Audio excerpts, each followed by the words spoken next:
Doctor ইউনূসের সঙ্গে যাকে দেখছেন, বাংলাদেশে তার অবদান সম্পর্কে জানলে চমকে যাবেন। পোশাক শিল্পের বিশ্ববাজারে আজ বাংলাদেশের যে দাপট, তার পেছনে অবদান রয়েছে এই কোরীয় নাগরিকের। ভিনদেশী এই মানুষটার হাত ধরেই দেশের গার্মেন্টস সেক্টরে বিপ্লব এসেছে, তৈরি হয়েছে সুবিশাল সম্ভাবনা। মানুষটার নাম কিহাক সাং।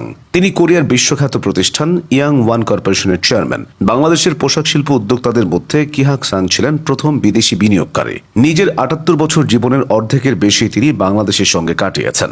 ৮০ দশকে এদেশের পোশাক শিল্পের যাত্রার শুরুতে তিনি ছিলেন। কয়েক যুগ পেরিয়ে গেলেও কিহাক সাং এখনও আছেন।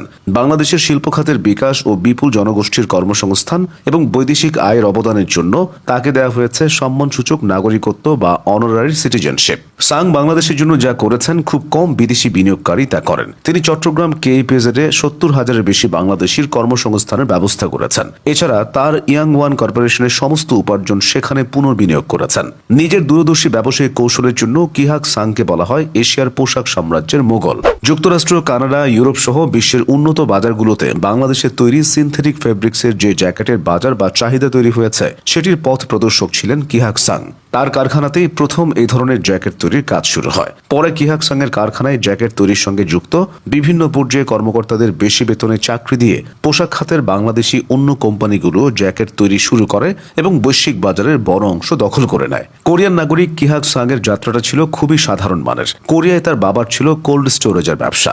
তরুণ বয়সেই কিহাক ঠিক করেন কর্মজীবনে তিনি বাবার সেই ব্যবসায় যোগ দেবেন না। শিক্ষাজীবন শেষ করে দক্ষিণ কোরিয়ার প্রথা অনুযায়ী তিনি দেশটির সেনাবাহিনীতে ১৮ মাসের প্রশিক্ষণ নেন। প্রশিক্ষণ শেষে মাত্র ২৫ বছর বয়সে তিনি দেশটির একটি পোশাক কারখানায় বিক্রয় নির্বাহী হিসেবে কাজ শুরু করেন। বিক্রয় নির্বাহী হিসেবে পোশাক খাতে কাজ করতে গিয়ে এই খাতের সঙ্গে ভালোভাবে জড়িয়ে যান কিহাক। কাজের সূত্রে পরিচয় হয় বিদেশি অনেক ক্রেতার সঙ্গে, জানতে পারেন খুঁটিনাটি নানা বিষয়। সেই যোগাযোগ ও অভিজ্ঞতাকেই পরে তিনি উদ্যোক্তা হিসেবে কাজে লাগান।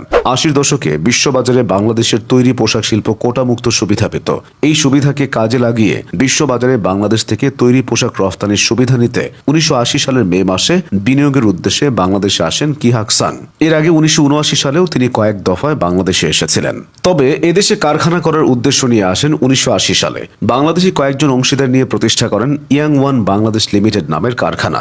শুরুতে তার এই কারখানায় শ্রমিক ছিল ২ শতাধিক। শুরুতে কোরিয়া থেকে অভিজ্ঞ লোকজন এনে এই কর্মীদের প্রশিক্ষণ দেওয়া হয়। বর্তমানে কিহাক সাংয়ের হাতে গড়া ইয়াং ওয়ান কর্পোরেশনের বিভিন্ন কারখানায় ৭৩,০০০-এর বেশি বাংলাদেশি লোক কাজ করেন। তিনি একমাত্র বিদেশি বিনিয়োগকারী হিসেবে ব্যক্তি উদ্যোগে চট্টগ্রামের আনোয়ারায় গড়ে তুলেছেন কোরিয়ান রফতানি প্রক্রিয়াকরণ এলাকা বা কেইপিজেড।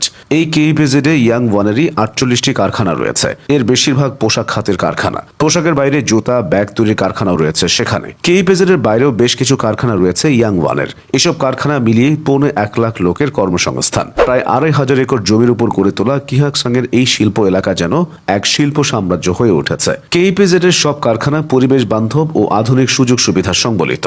কেইপিজেড এর অর্ধেকের বেশি বা ৫২% জায়গা জুড়ে রয়েছে বন ও জলাধার। দেখলে মনে হবে সবুজে ঘেরা আধুনিক কোনো শিল্পনগর। শুধু কারখানা গড়ে তোলার মধ্যে নিজেদের কর্মকাণ্ড সীমিত রাখেনি ইয়াং ওয়ান গ্রুপ। কারখানার পাশাপাশি এই শিল্পনগরে রয়েছে কর্মকর্তাদের আধুনিক আবাসন সুবিধা, হাসপাতাল, বিনোদনের সুব্যবস্থা। কেইপিজেড এলাকায় শ্রমিকদের জন্য গড়ে তোলা হয়েছে ১০০ শয্যার হাসপাতাল। নতুন করে গড়ে তোলা হচ্ছে ৬০০ শয্যার হাসপাতাল ও টেক্সটাইল ইনস্টিটিউট। সবকিছুর স্বপ্ন সারথি কিহাক সাং নিজে। বাংলাদেশের জন্য তার অবদানটা অকৃত্রিম বন্ধুর মতো।